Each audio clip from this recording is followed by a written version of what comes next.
all the lively murmur of a summer's day. Summer, shimmering heat in June, buzz of nuisance flies, pastoral pictures in the English countryside, and summer in an untouched corner of Wiltshire, where nature is disturbed only by the noise of traffic on a distant main road.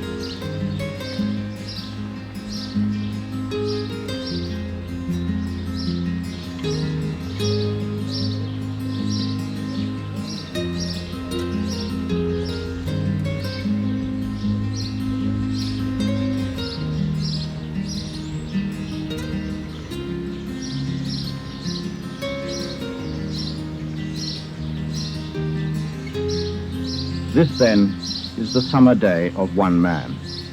Naturalist, author, soldier, master fly fisher, and lover of the countryside, Oliver Kite.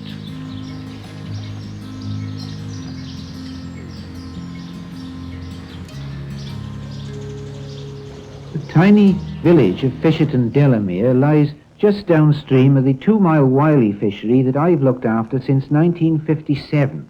And June for me is weed cutting time, that very thirsty time of the year, when I'm glad to start the day by tethering a bottle of my homemade wine in the Fisherton Mill stream. Because for 14 days every June I go down to Fisherton-Delamere, park my car and work hard all day tending the fishery, cutting the weed, making it absolutely right for the fishermen. A young robin watching me, his spotted breast betraying his age, and the martins collecting mud at the water's edge for their nests in the old mill itself. And from this bridge beside the old mill, I normally start my day, having put on my long and very hot waders and got out my scythe, blunted traps from the previous day's labour. This weed cutting is an essential task in midsummer each year, at least on this river. There are various reasons why it has to be undertaken, some purely functional, some purely aesthetic. For one thing, if you didn't cut the weed, there'd be a tendency of the river level to go too high, for the banks to be eroded by overflow. And for another thing, if you didn't open up some of the weed, it'd be very difficult for fishermen to put a fly on the water.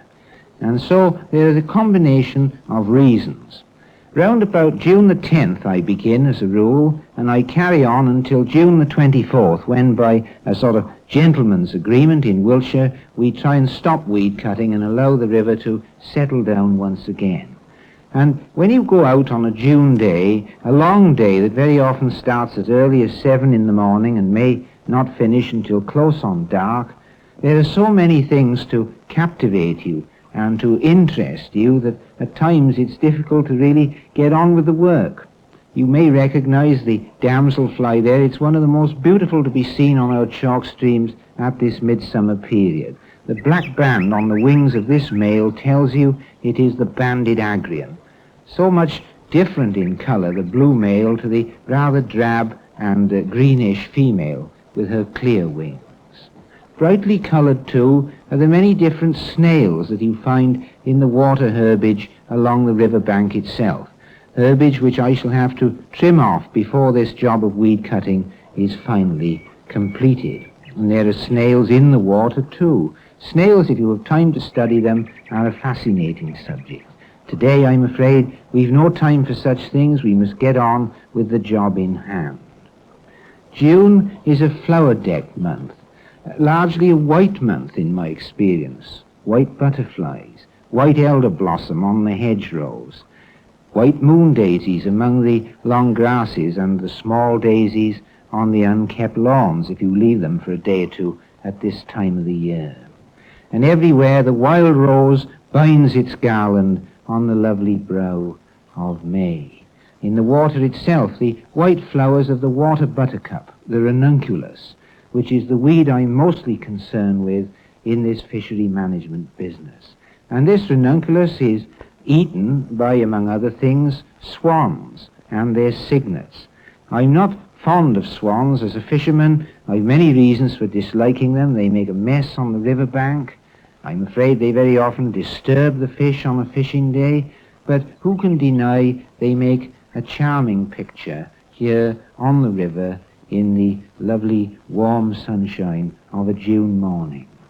Now on this particular reach the trout are present in great numbers, and if you watch behind the cygnets you may see the odd one rising.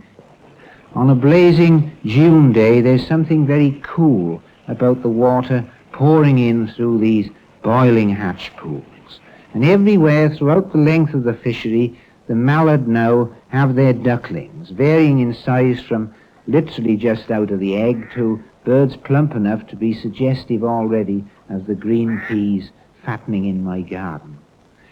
The charming companion I see so much of every day, the water vole, is a harmless creature. He makes holes in the bank, it's true, but he's very much a vegetarian and in no way related to the rat, with which he's often confused. The water vole, not a water rat. Some of the ducks have been thinned out, I'm afraid, by the odd feral mink, which have already strayed into the Wylye Valley. Water voles don't see very well, but when you get really close to them, once they can focus and decide you are there, they'll take off and move very swiftly indeed.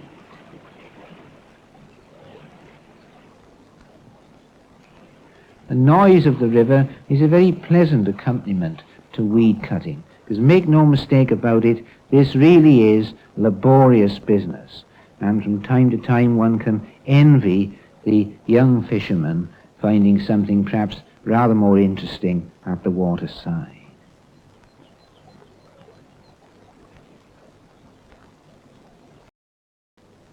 The Wylye hereabouts is unspoilt, tranquil, beautiful, and at times utterly bewitching.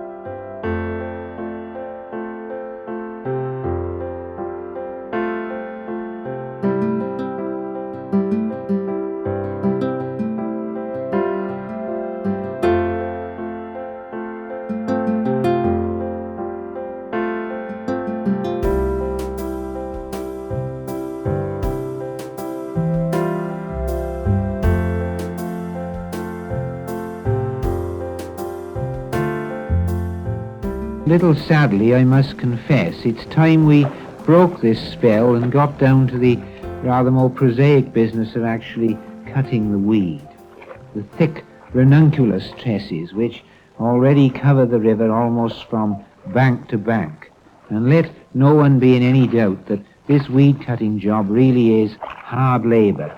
And in these hot chest waders, which are essential when the water very often runs right up almost to within an inch of the top, it's very warm work indeed. And the shorn ranunculus tresses drift away in the bright June sunshine and themselves make interesting patterns on the water surface. And where I've revealed them, a shoal of immature minnows playing on the golden gravel.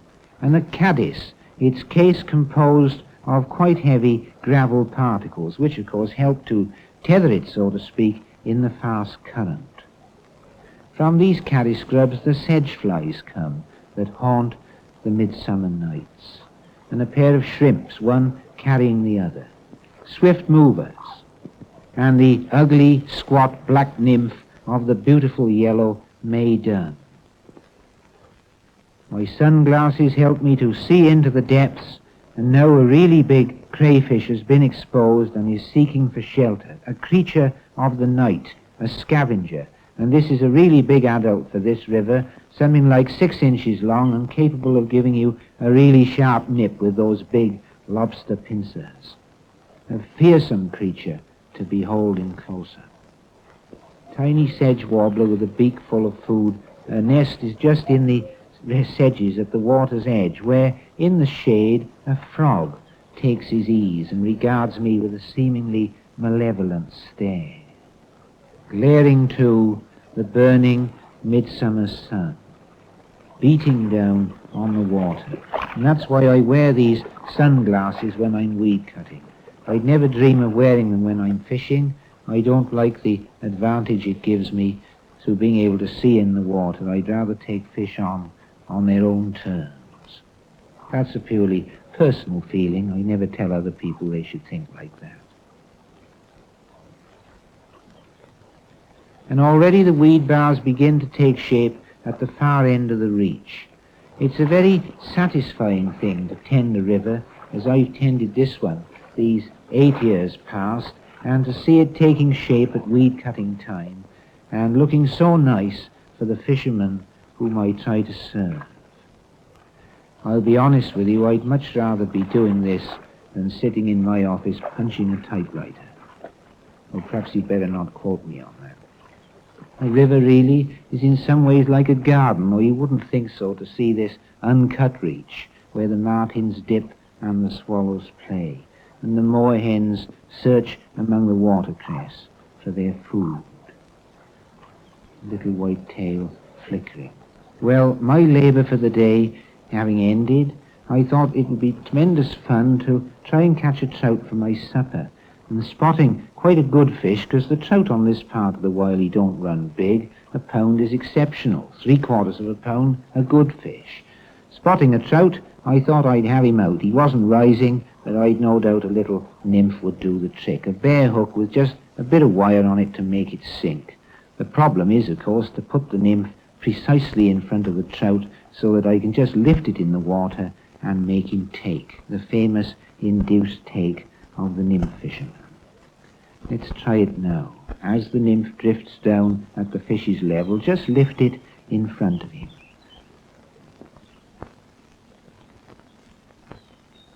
There it is. He's on. Straight away, he runs hard for the ranunculus upstream. We hold him back and we turn him, and a lot of the steam goes out of him in that first unsuccessful rush. Get the net under him quickly before he starts to go again. I don't want to hang about here pandering to fish at this time of an evening.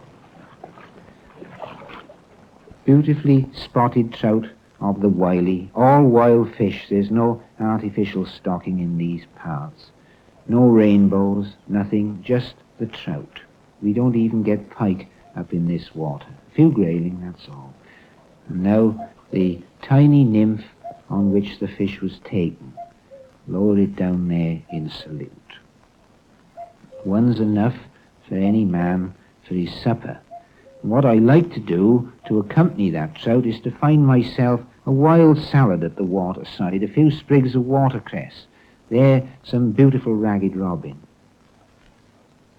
Passing now a lovely wild orchis. These wild orchis abound in this water meadow. And at last some dandelion leaves that make a succulent salad. Just carry a bit of salt in the boot of your car, something to cook a fish in, and you've got a meal there to remember for the rest of your days. What time is it? High time. High time for supper. And that tiny little stove enables me to cook a trout in no time at all with a minimum of fuss. Put out the stove, settle down on the cushion, pneumatic cushion given me by my Danish friends when I fished over there in Jutland last year, and start my supper. And believe me, at this time, 7 o'clock in the evening, having been on the job for 12 hours, I feel I've earned it.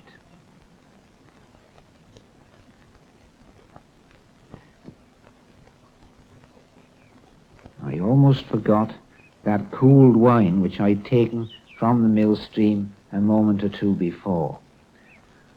Let's open it now. Sparkling elderflower wine. Kite's champagne.